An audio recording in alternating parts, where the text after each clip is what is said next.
Hey, it's Mark Helfman with a Bitcoin market update for April 8th, 2020.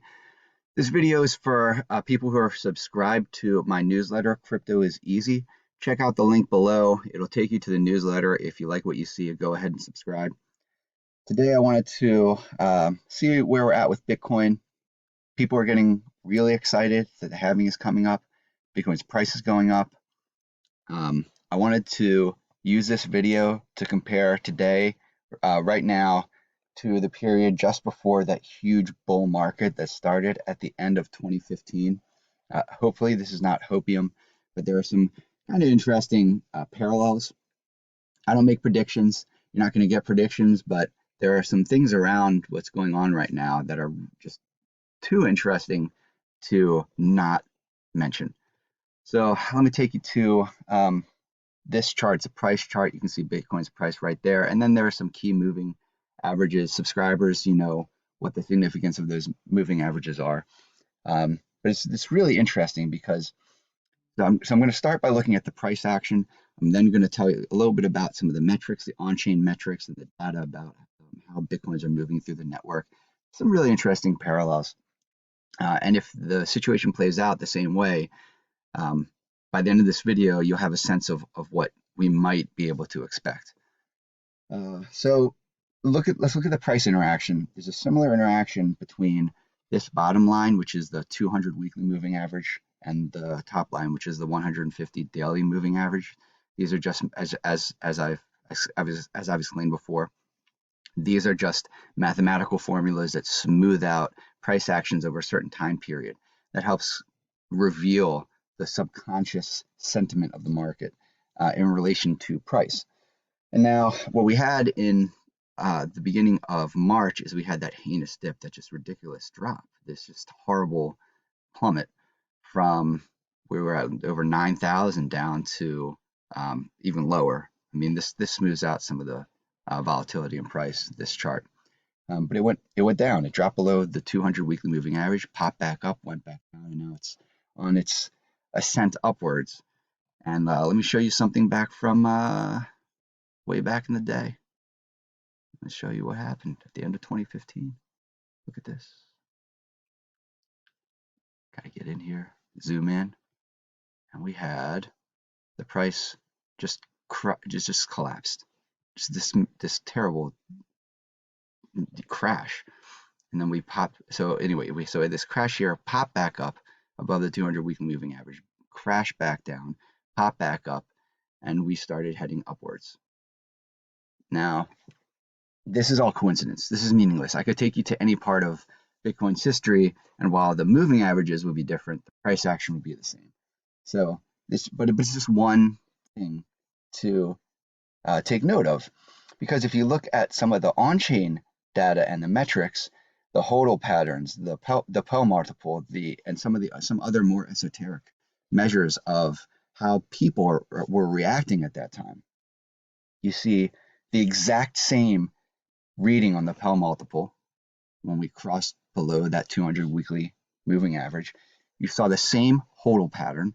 You saw, for whatever reason, people who bought Bitcoin around this time sold. They bought right around the big drop, that a previous big drop, and the price was still below this 150 daily moving average. And for whatever reason, these people sold.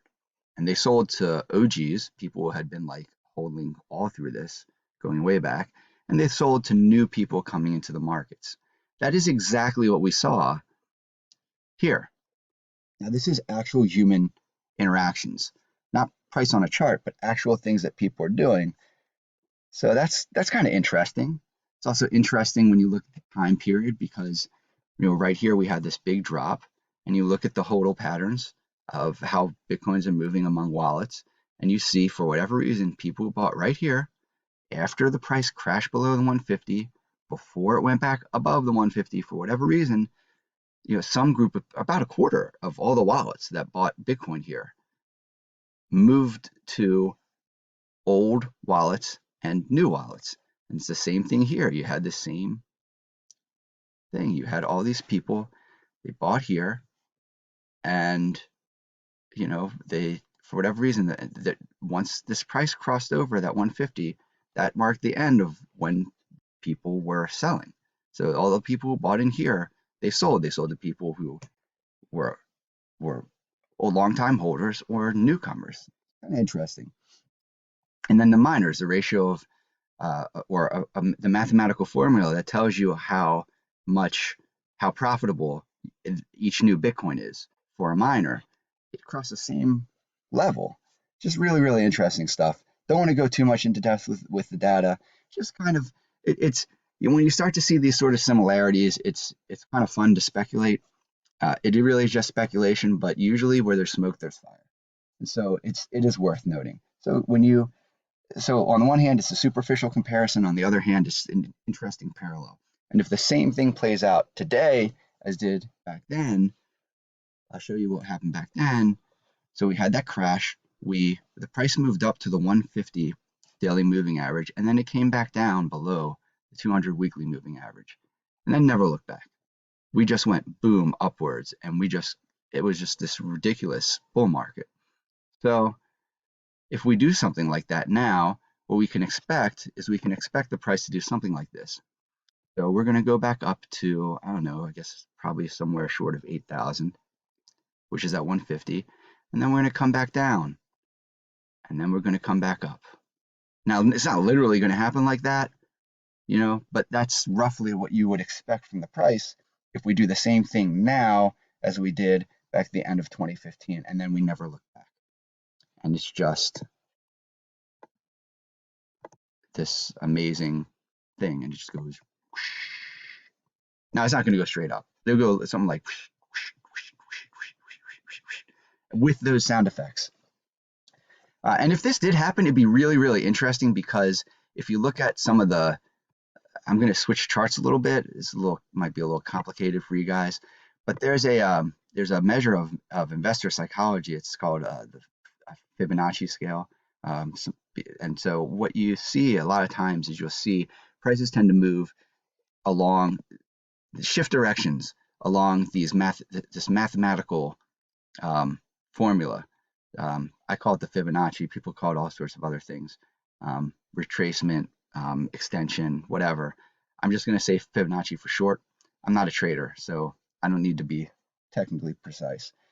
But what's really interesting is oh, sorry, I drew that wrong.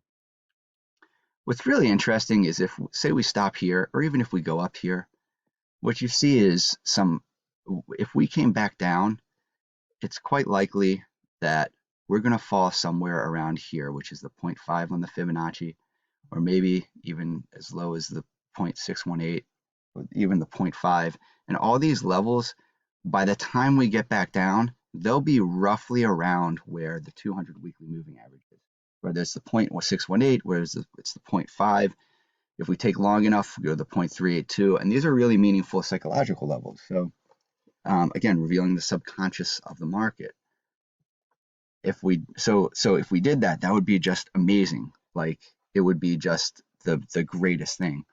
And people would be panicking. People would be like, "Oh my God, we're going back down. It's going back down to 3,000, 1,000, or whatever." But there's a very good chance it won't happen like that if things play out like they did at the end of 2015, or when the bull market started around the latter part of 2015, this previous bull market.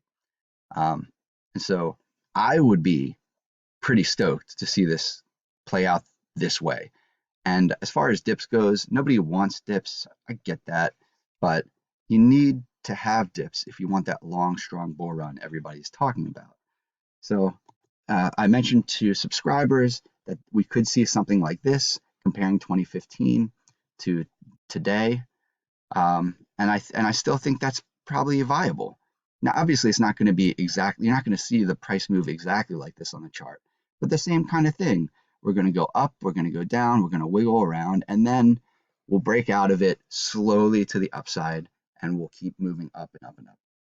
Now, there are some specific details, specific data that do differ here. So, like I said, it's not a perfect comparison, but it's something worth. It's not like I'm pulling this out of my rear end. It's worth kind of paying attention to it, seeing how it evolves. A drop would be a very natural reaction anyway, like just a natural, positive, beneficial, healthy reaction. Get rid of those weak hands, clear out all the people who don't really believe in this asset, and then that gives us a great foundation to keep moving up. It doesn't really matter if you're following the plan. Subscribers, you guys know what I'm talking about. The plan doesn't. All this stuff is included in the plan. It's all built in. So we stick to the plan until we have a reason to think it's bogus. But I want to flag something for you. Everybody wants Bitcoin to go to the moon. Look what happened last time when we went up and we didn't dip, right? So we crashed, we kind of wiggled around, and then we had this big burst up, right? And we didn't dip back down. We didn't do this, right? This would have been awesome if we had done this, but we didn't do that. Instead, we just went straight up. And what happened? We got to the top. We went from what, 3,300, 4,000. So we went from 4,000 to 14,000 straight up, no stops, no dips, no drops. And what happened? We got to the top and we spent the next, God, June. We'll probably end up going down for a year by the time we start heading back up to that bull market. And even though we're still higher than we were at the beginning of that big boom in 2019, you can't sustain these long-lasting, drives that are going to take us to 100,000, 200,000, 500,000, $1 million Bitcoin if we ever get there.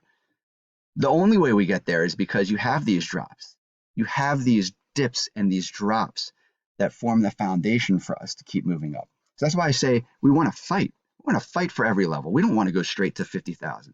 We want to fight back up to 8,000, drop back down, fight back up to 8,000, crack above it, 9,000, drop back down, and keep going up and down and up and down and up and down. That's what we really want to see, because that's going to validate Bitcoin as something that other people can participate in. And if you just care about price and you just want to sell at the end, which is not my plan, my plan is reactive to defend against people who just want to sell and make money. We want to protect our gains from those people. I'm not doing it with the intention of selling out, but we're just protecting our gains once we get there, and it's FOMO and greed, and people are just trading Bitcoins just to make money, But in order to get there, we need the dips and we need the drops. So is it going to happen? I don't know. It's probably better that it does happen than it doesn't, but it's Bitcoin, so you never know what's going to happen. You never know what's going to happen with this market. Anybody who thinks that they do is, I don't know. But so that's it from me. There's, as I've said, there's a lot of really crazy things going on right now. There are a lot of things to be worried about. Bitcoin should not be one of them. Take care of yourself. Take care of your family. Take care of the people and the things that you care about.